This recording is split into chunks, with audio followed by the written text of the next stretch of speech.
बच्चों आज सॉल्व करने जा रहे हैं एग्जाम्पल 2.6 और ये किस पे बेस्ड है बच्चों? देखिए ये बेस्ड है डिबाय-हकल-ऑनसेंगर इक्वेशन पे। इस इक्वेशन में इसे ध्यान दीजिए बच्चों, ये है molar conductivity eight any concentration और ये क्या है? Molar conductivity at infinite dilution. और ए क्या है? कांस्टेंट। और सी क्या है? अंडर रूट में गिवन है और ये है आपका कंसंट्रेशन। अब ध्यान देना बच्चों, ये इसी इक्वेशन पे बेस्ड है। अब देखिए यहाँ क्या दिया है? The molar conductivity of KCl solution. KCl solution कैसा होता है? Strong electrolyte. मैं ये कैसे कह रहा हूँ कि ये स्ट्रॉन्ग इलेक्ट्रोलाइट है? क्योंकि KCl जो है ये इसमें कौन सी बॉन्डिंग है? आयोनिक। इसकी वजह से कैसा है? स्ट्रॉन्ग इलेक्ट्रोलाइट है। और ये कैसे होते हैं? 100% डिसोसिएट होते हैं at a different concentration at 298 kelvin. यहाँ पे टेम्परेचर कैसा है? कांस्टेंट, रूम टेम्परेचर पे। अब देखिए यहाँ क्या दिया है इस टेबल में? पहला यहाँ दिया है कंसंट्रेशन और ये मोल पर लीटर इसकी यूनिट हो गई और ये डिफरेंट कंसंट्रेशन गिवन है बच्चों। इसके बाद देखिए molar conductivity eight any concentration कितनी दी हैं? 1 2 3 4 ये दे रखा है। तो ये हमें दी है मोलार कंडक्टिविटी, ये वैल्यूज़ दी हैं। अब नीचे पूछ क्या रहा है? ये तो हमें वैल्यूज़ दे दी। अब यहाँ देखिए, show that a plot between molar conductivity and C half, ये हो गया C half is a straight line. तो हमें पहले ग्राफ खींचना होगा और वो कैसा आना चाहिए? स्ट्रेट लाइन आना चाहिए। पहला तो ये पूछा गया। फिर सेकंड देखिए, determine the values of molar conductivity at infinite dilution and A for KCl। KCl के लिए निकालना है क्योंकि KCl का सॉल्यूशन है। तो यहाँ ये देखो बच्चों, ये है molar conductivity at infinite dilution और ए ये हमें फाइंड आउट करना। और हमें गिवन क्या है? हमें गिवन है कंसंट्रेशन C और molar conductivity at infinite concentration. तो देखो बच्चों, इसे कैसे सॉल्व करेंगे? तो हमें किसके बीच में ग्राफ? एक तो ये आ गया मोलर कंडक्टिविटी, दूसरा आ गया C हाफ। तो मैंने बच्चों देखो यहाँ पे इसकी वैल्यू निकाल ली मैंने C हाफ की वैल्यू जब इसका अंडर रूट निकालेंगे तो उसकी वैल्यू आएगी 0.01407 और जब इसका अंडर रूट निकालेंगे तो इतना आएगा। इसका अंडर रूट ये वैल्यू और इसका अंडर रूट ये वैल्यू और ये आ गया आपका मोलर कंडक्टिविटी की वैल्यू। ये एज इट इज रहेगी। अब इसे क्या करेंगे बच्चों? एक्स एक्सिस पे, समझिए ध्यान से आप, एक्स एक्सिस पे लेंगे हम C हाफ। तो ये देखिएगा ये एक्स एक्सिस है और इस पे हमने अंडर रूट C ले रखा है। और ये देखिए वाई एक्सिस पे क्या लिया है? Molar conductivity. बच्चों एक बात ध्यान रखिएगा, अगर मिनिमम आपको 2 पॉइंट मिल जाए, क्या कहा मैंने? मिनिमम 2 पॉइंट मिल जाए तो हम आसानी से स्ट्रेट लाइन यहाँ पे ड्रॉ कर सकते हैं। और यहाँ देखिएगा, यहाँ ध्यान देना बच्चों, ये देखिए ये क्या है? यहाँ पे खुद ही इंडिकेट किया गया है कि कैसा आना चाहिए? Straight line. तो ये देखिए 2 पॉइंट जैसे ही पता चलेंगे हम स्ट्रेट लाइन खींच लेंगे। अब हमने करा क्या? इसमें देखिए मैक्सिमम वैल्यू कौन सी है? ध्यान देना बच्चों, यहाँ पे है 0.031। यहाँ ध्यान दो बच्चों, अंडर रूट C की मैक्सिमम वैल्यू कितनी आ रही है? 0.031। अब कुछ बच्चों के माइंड में आ रहा है कि हम ऐसा क्यों कर रहे हैं कि वो ऑलरेडी गिवन है। अगर वो यहाँ मोलार कंडक्टिविटी और कंसंट्रेशन C में है तब भी हम ग्राफ खींच लेते, लेकिन हमें किस में कहा गया? अंडर रूट C में। तो यहाँ देखिए 0.031। तो देखना बच्चों, हमने ग्राफ कैसे प्लॉट किया है? हमने लिया 0.05। तो 0.05 का यहाँ क्या रखा गया? डिफरेंस। तो देखिए 0.05 0.10 करते 0.35। अब मैक्सिमम वैल्यू 0.031।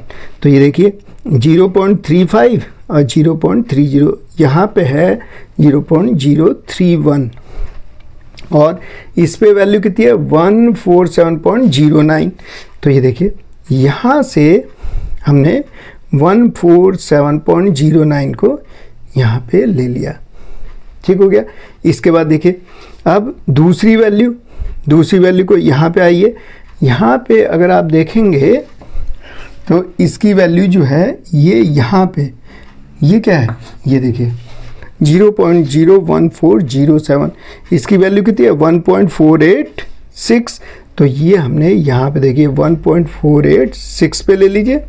यहाँ पे दिख रहा है बच्चों, यहाँ पे कितना 148.6 ये है देखिए।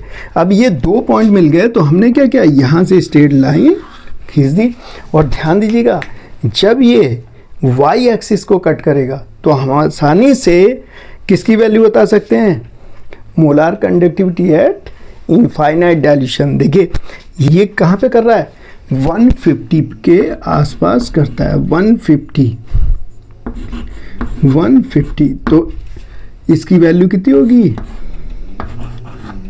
Molar conductivity at infinite dilution, इसकी वैल्यू आएगी बच्चों 150 सीमेंस सेंटीमीटर स्क्वायर मोल -1।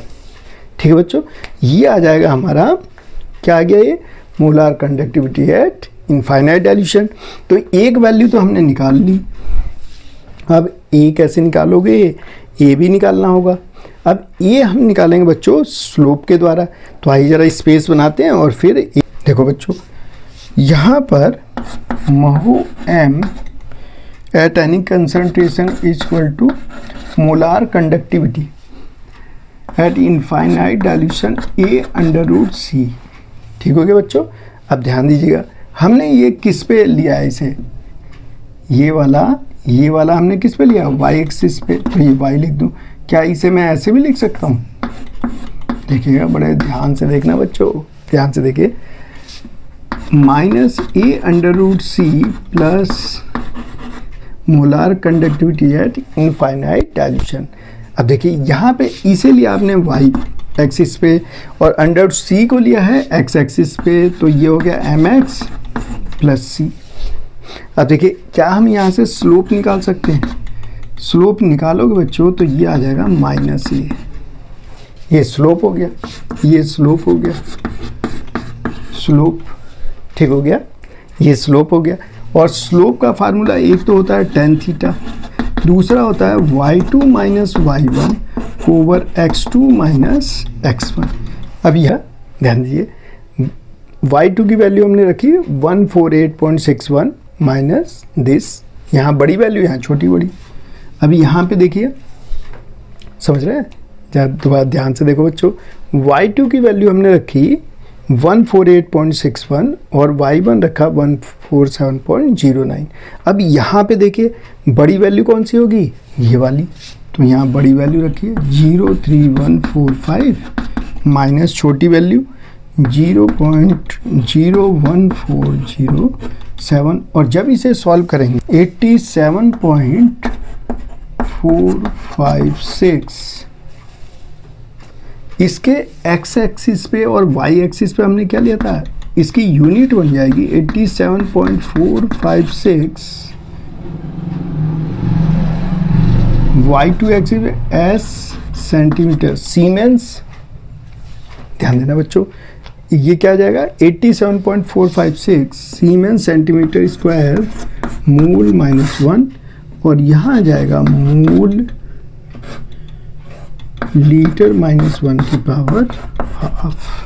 तो है कि जब हम स्लोप निकालेंगे तो फार्मूला क्या लगाएंगे, slope m equal to A minus A, ये कंपेयर कर लिया, ये किसका होता है tan थीटा, और tan थीटा किसके बराबर हो जाएगा y2 minus y1 over x2 minus x1 के, और ये वैल्यू पुटअप कर देंगे, ये बड़ी वैल्यू माइनस छोटी value on the y axis. इसी तरह से x एक्सिस पे बड़ी वैल्यू छोटी वैल्यू, और जब इसे सिंप्लीफाई करेंगे तो ये वैल्यू आएगी 87.456, ये आ गई बच्चों। और फिर इसकी यूनिट रख देंगे, तो यूनिट ये रख दिया हमने siemens centimetre square mole inverse 1, क्योंकि y एक्सिस पे आपने ये लिया, और x एक्सिस पे मोल लीटर -1, इसकी पावर हाफ आ गई। तो ये क्वेश्चन सॉल्व।